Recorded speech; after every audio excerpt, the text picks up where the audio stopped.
Hi everyone, Joe Butcher here to talk about how to do the basics of lung ultrasound specifically for COVID.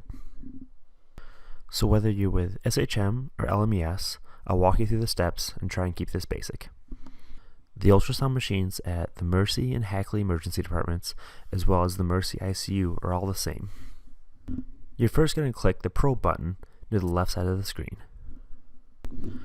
You'll then click the curvilinear probe. You'll want to try and select the lung setting, but if you just have an abdominal preset, that'll work just fine too. You want to make sure you're not using the linear probe, as this is primarily used to look for a pneumothorax with lung ultrasound. So you'll take your probe and you'll place it straight up and down on the chest with the marker up towards the head. And this is what you should see. So people oftentimes get intimidated by doing lung ultrasound because what you see is actually artifact. Unlike looking at the heart or the kidney or the gallbladder, where you can actually see the organ, the lungs are very challenging to see. The lungs are filled with air, so ultrasound beams do not easily like passing through this, and they give you artifact rather than actually seeing the parenchyma of the organ. So then we have to learn to interpret the artifacts that we see. Luckily, this is not all that difficult to do, and I would actually argue that this is a lot easier than learning to do bedside cardiac ultrasounds. The bright white lines up at top with the black right behind it are ribs, and the bright white stripes up at top with the vague gray-white shadowing behind it are the lung.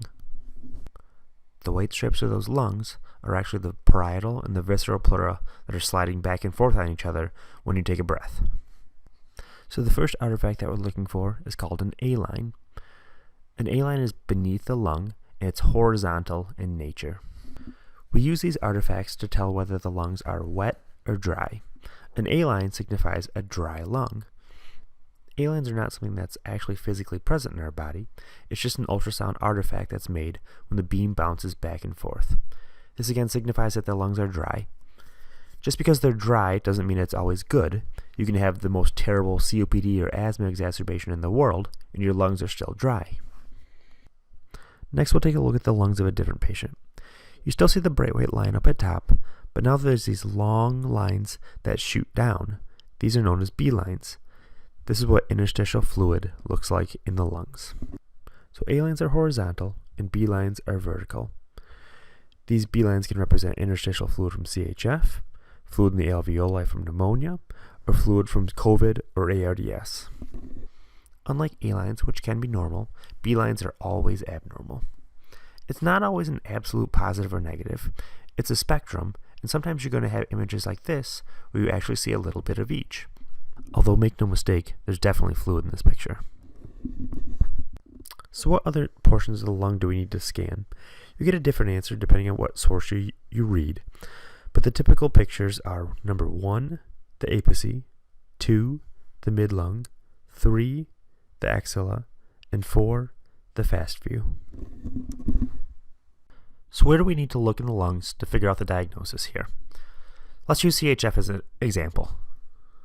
In the shorter breath but non-distressed CHF patient, up at the top lung zones, you're likely going to see a predominance of A lines. As you look through the mid-lung, you'll start to see more and more B lines.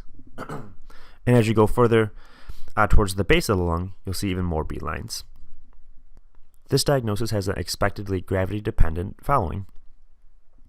The patient that comes in with CHF but is cyanotic and can't even get a word out and needs immediate intervention is going to have florid B lines in essentially all lung zones. So on another patient, let's say you're looking through the lungs and the A lines and B lines do not seem to fit with a gravity-dependent diagnosis. You look at the top of the lungs and there's a little bit of B lines, you look in the mid-lung and there's a ton of B lines, and you look down lower and there's none. This much more fits with a focal or a multifocal pneumonia, a pneumonitis, or ARDS. This is what COVID looks like as well. It's been demonstrated actually as a pretty early finding in these patients with this irregular pattern.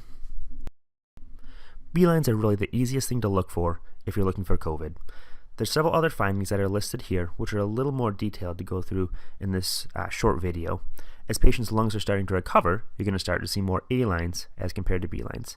They found that patients that had pleural effusions are actually less likely to have COVID overall. One of the previous algorithms that's been suggested recommends doing a lung ultrasound when you're concerned about COVID, in addition to your previous workup, as the sensitivity for a lung ultrasound is oftentimes much higher than a chest x-ray. In all honesty, if a patient is sick enough to get admitted for a concern of COVID, they're very likely going to get a CT scan as well. So why do an ultrasound? My typical use of ultrasound is because the patient has COPD and CHF and every other cardiac disease known to man, and I'm trying to figure out, is this one, is this other, is this both? Their x-ray is non-diagnostic, and are their lungs wet or dry today? The most important use for me, by far and away, is when the patient comes into the trauma bay and I can't even keep them stable long enough to get an x-ray, let alone a CT scan. One of the additional goals of this ultrasound is to try and make the diagnosis at bedside so you don't have to transport this patient as much as possible. But by doing this, now if we just contaminated the ultrasound machine, our typical wipe that we try and wipe the machine down with is the green wipes. The recommendation that I've received from Mindray is actually to use the purple wipes to be extra careful and make sure that we properly clean the machine now. Alright, that's the basics. I'm always happy to answer any other questions if you have them. Thanks for watching, everybody.